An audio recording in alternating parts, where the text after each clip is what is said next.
wondering if you've seen the video put out by former Israeli hostages addressed to you. One is a widow of one that died, and these are people who were freed thanks to you.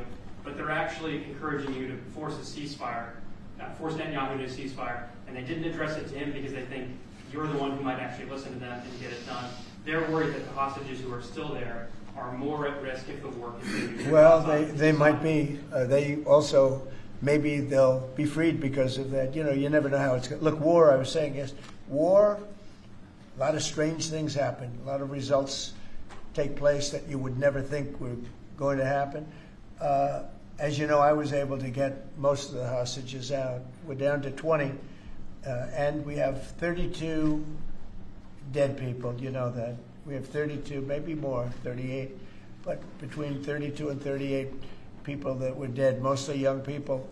And I've dealt with some of the parents. And we got all our Americans out, as you know, but now we're talking about mostly Israelis. But I dealt with parents, I spoke to parents, and they want the body of their son, I believe in almost all cases sons, but they want the body of their cherished, beautiful son. They want the body back as much as though he were alive. It's so sad to see. But I've dealt with the mothers and fathers. Please, sir, please, the body of my son. They know he's dead, and they just want him back. They want him back as much as though he's alive. I mean, it's very terrible. And you know, we have very close to 40 bodies that are included in the whole thing. But we have 20, probably 20 that are living. It might be a little bit less because a couple of things. Look, young people don't die, okay? They just don't die. They can take a lot, but a lot of people died in these horrible tunnels. They're mostly in the tunnels. I know a lot about it. I got them out. But I always said the last 20, when you get down to the last 10 or 20, it's going to be very tough.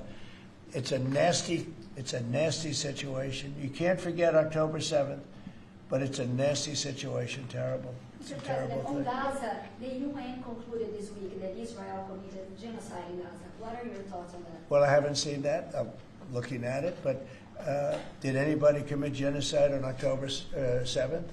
What do you think about that? That was genocide at the highest level. That was murder, genocide, you can call it whatever you want.